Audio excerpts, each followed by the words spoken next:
All right, so get this. Today, we are diving deep, deep into this seriously mind-blowing concept of the shape of life.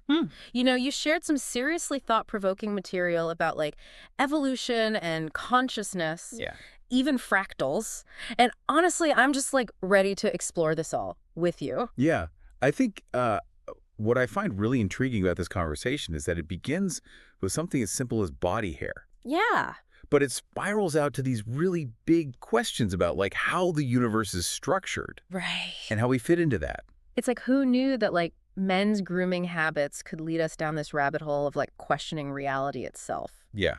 But let's rewind a bit. Okay. So the discussion starts with this kind of eyebrow-raising idea that maybe, just maybe, our collective desires could influence evolution. Right. And that's where it gets really interesting because it's not just individual preferences. Right. Like the classic example of peacocks Mm-hmm. with their tails attracting mates, right? Right. This goes beyond that. It suggests a collective consciousness Hmm. or a desire field that could somehow impact genetic changes even before those changes physically manifest. Okay, hold on. I need a bit more on this because I understand how, like, sexual selection works. Sure. You know, those traits that increase an individual's chance of finding a mate, they become more common over Yes. time. Yeah. But how could desire, like something so intangible, Right. actually, like, alter our DNA? That's a bold claim. Yeah. And to be fair, the scientific community is still debating the finer points Okay. of this, how much influence do things beyond pure genetics have on evolution? Right. But this idea taps into this fascinating field of epigenetics, which looks at how external factors, Yeah. like your environment, even your beliefs, Wow. can influence how genes are expressed. So are we saying that, like, okay, if enough people consistently wished for, I don't know, telekinetic powers, Okay. it could potentially trigger a genetic shift toward that ability? It's a really thought-provoking question. Yeah. And it gets to the core of this whole deep dive. Yeah. Are we passive passengers on this evolutionary train? Yeah. Or can we actively shape our own biological destiny through our thoughts, beliefs, and desires? Now, that's a mind bender. It is. But before we get too deep into this, like, speculative evolution, Yeah. let's zoom out and look at the bigger picture. Okay. So the source material presents this captivating analogy of a tree Yes. as a model for understanding the structure of life itself. And it's so simple, but I think it's very potent when you look at the deeper layers. Right. It highlights how the roots, the trunk, branches, leaves Yeah. actually mirror patterns found throughout the human body. And it's not just like a visual similarity. Yeah. It's the functional parallels too. Yeah. So the branching patterns we see in the tree's vascular system, it's echoed in our circulatory system, our nervous system, Absolutely. even the delicate air passages of our lungs. It is. And what I find mind-blowing is that it's not just trees and humans. It appears everywhere, Oh, wow. from the microscopic level to the cosmic. Give me some examples. Okay, so think about, like, the branching of rivers Okay. as they flow toward the sea. Mm-hmm. Zoom in on a single leaf and notice how the veins, Right. they make a mini version of the tree's branches. Yeah. Even lightning bolts, Wow. spiral galaxies, Hmm.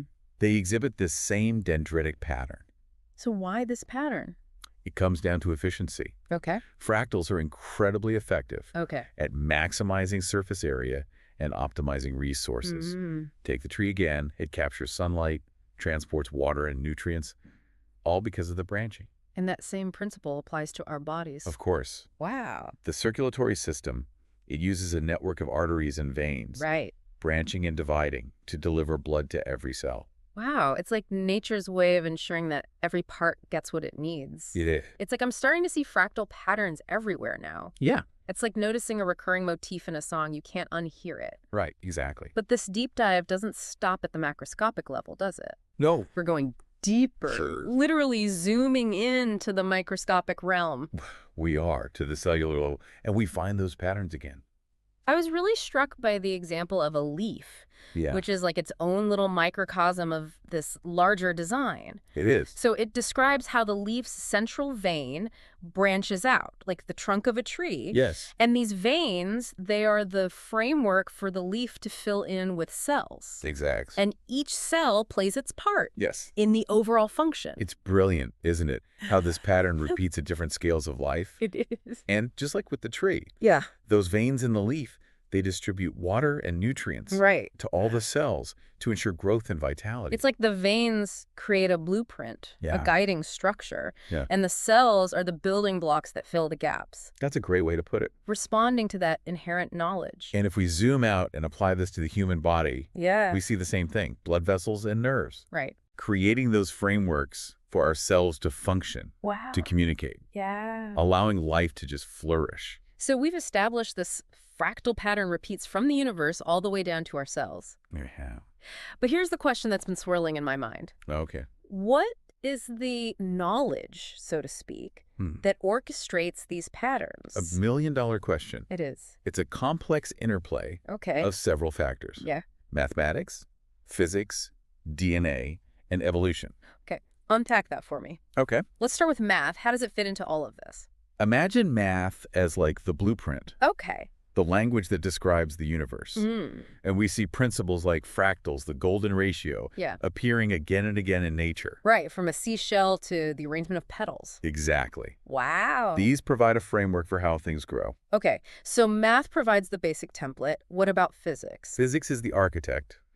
Physics dictates the rules, Okay. like gravity and fluid dynamics. Yeah. They influence how things take shape Right. and how resources flow. So we have the blueprint and the architect. What about DNA? DNA is the instruction manual, Okay. the code that carries the information to build and maintain life.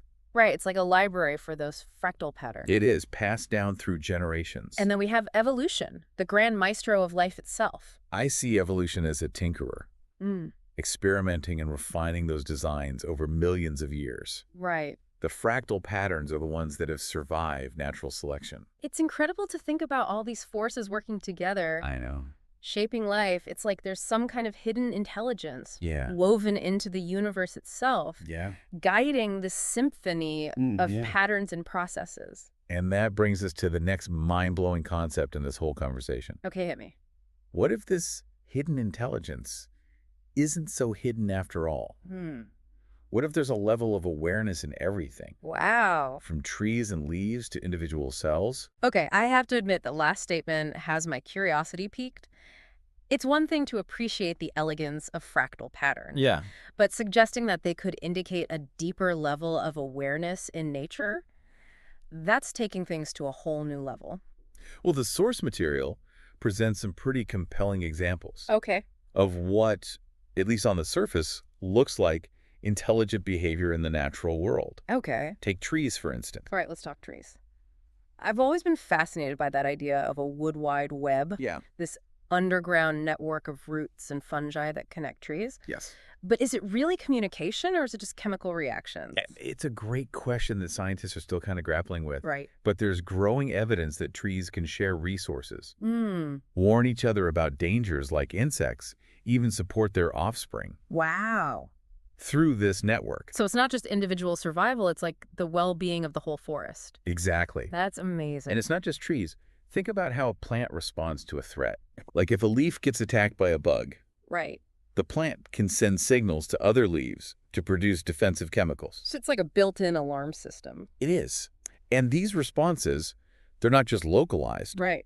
They seem to involve a coordinated intelligence across the entire organism. So even at the microscopic level. Even at the microscopic level, Okay. we see what looks like intelligent behavior. Give me an example. I'm having a bit of trouble picturing intelligence at the level of like a single cell. The source material talks about white blood cells, Okay. those little warriors of our immune system. Yeah, those guys. They chase down and destroy those invading viruses and bacteria. Okay, I can see how that would seem intelligent. Right. But isn't it just a pre-programmed biological response? That's a reasonable assumption. Yeah. But where did that programming come from?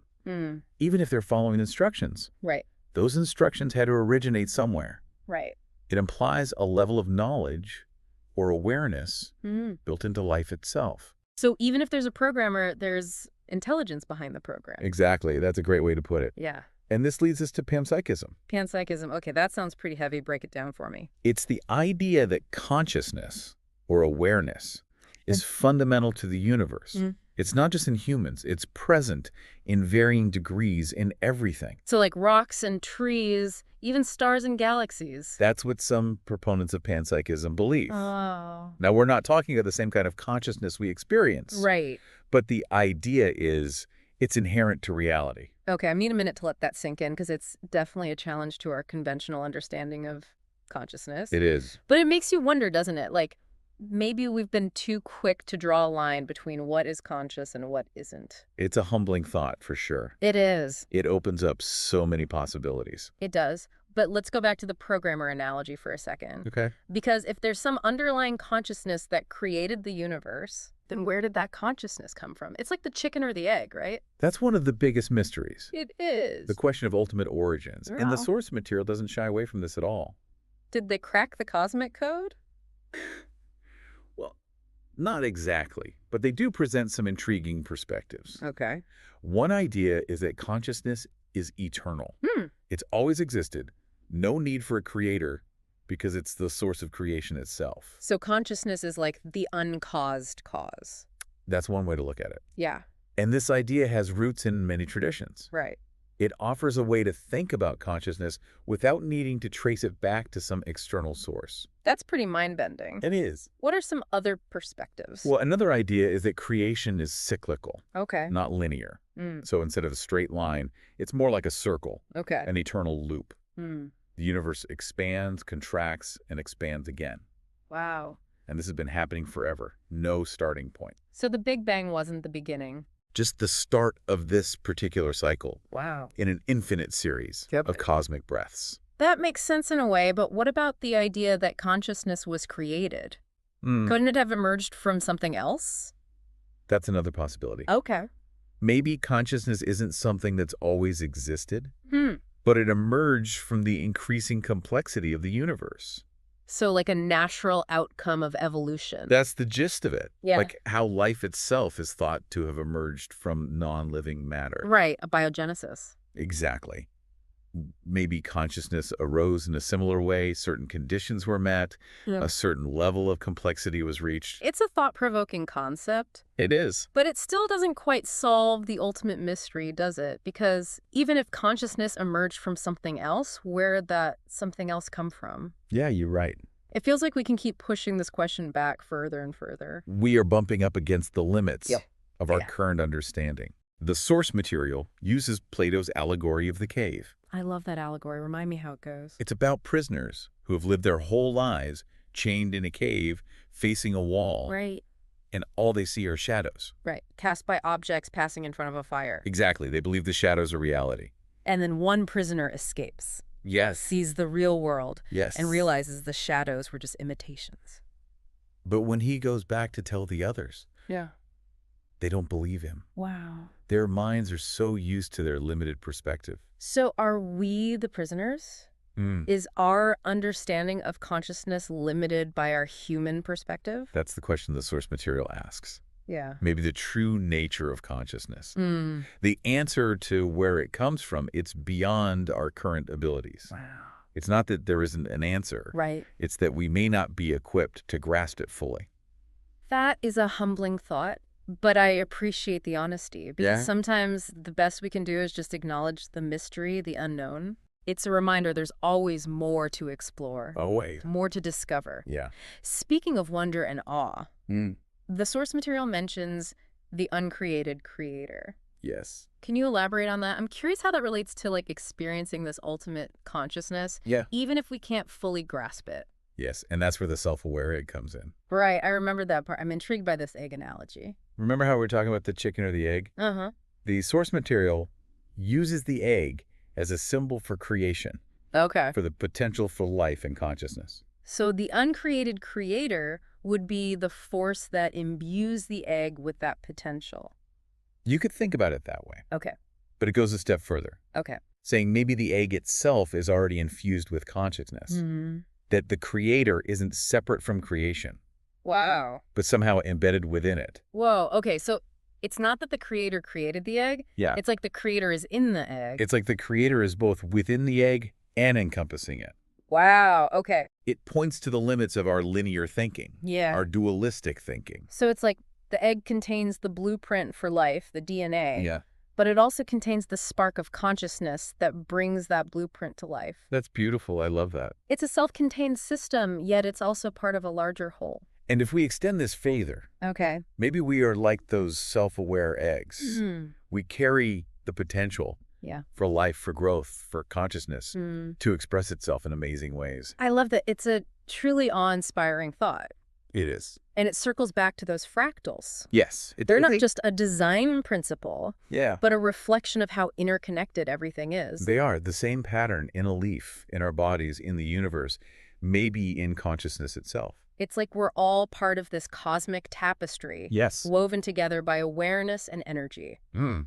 And those fractal patterns are like the recurring motifs in that tapestry, Exactly. reminding us of the unity behind all the diversity. And this brings us back to our original question. Right. Can our desires influence evolution? Yes, I'm ready to revisit that Okay. with a fresh perspective. Right. If we're all connected, if there's this deeper awareness in the universe, Yeah. then maybe our thoughts and desires aren't as insignificant as we think. It's a mind-blowing concept. It opens up so many possibilities for understanding our role in all of this. It does. But before we get too speculative, Yeah. let's ground ourselves in what we know about evolution and how it works. Okay, so we've explored all these incredible ideas, fractals, consciousness, the uncreated creator. Yeah. But before we wrap up, I want to bring it all back down to earth, so to speak. Right. How do these big concepts connect to our daily lives? It's easy to get lost in those big ideas, It is. but the power comes from connecting them back to our experience. So how do we do that? Where do we even begin? One way is to pay attention to the patterns. We talked about fractals in nature, the trees, the leaves, but they're not just in nature. You're right. We see them in art, architecture, even music. Exactly. The golden ratio, it's in some of the most aesthetically pleasing designs. Wow. And I think that's a clue. Cool. They're not just random. Right. They speak to this harmony, this underlying order. So by recognizing these patterns, we're tapping into that. I think so. It's like tuning into a frequency that's always been there. But we haven't been paying attention. Right. And how does that relate to consciousness being everywhere? Well, if consciousness is woven into reality, Yeah. maybe by seeing these patterns, we're also becoming more aware of that connection. So we're shifting our perspective from seeing ourselves as separate to part of something bigger. Exactly. And that can change how we live our lives. Right. How we relate to others, how we interact with the world. It all connects. I'm starting to see how these abstract ideas have practical applications. They do. It's about paying attention, recognizing those patterns, seeing ourselves as part of something much bigger. And that brings us back to desires influencing evolution. Right. If we're all interconnected, if consciousness is fundamental, Yeah. maybe our thoughts and intentions matter more than we think. It's humbling, but also empowering. It is. If we can tap into that collective consciousness, align our intentions with the universe, maybe we can shape our future. That's a hopeful and inspiring idea. It is. It means we're not just bystanders. Right. We're active participants, Yeah. co-creators. It makes me feel a sense of agency, responsibility, but also awe at the mystery of it all. That's a great way to put it. It is, and I think it's the perfect note to end on. I agree. We've explored some really deep concepts today, We have. and I hope it's been enriching for you. Me too. It has been a fascinating journey for me, and I feel like I have a whole new perspective on life, the universe, and everything. And this is just the beginning. The source material you shared has planted seeds of curiosity, and those seeds can grow into something amazing. So to our listeners out there, keep exploring these ideas. Yes. Pay attention. Question your assumptions. Absolutely. Embrace the mystery. You never know what you might discover. You really don't. And don't underestimate the power of your thoughts and desires. No. You're a part of this web of life. You are. Your contributions matter. They do. And with that, we'll wrap up this deep dive. Until next time. Yes. Keep those brains buzzing, stay curious, and keep exploring.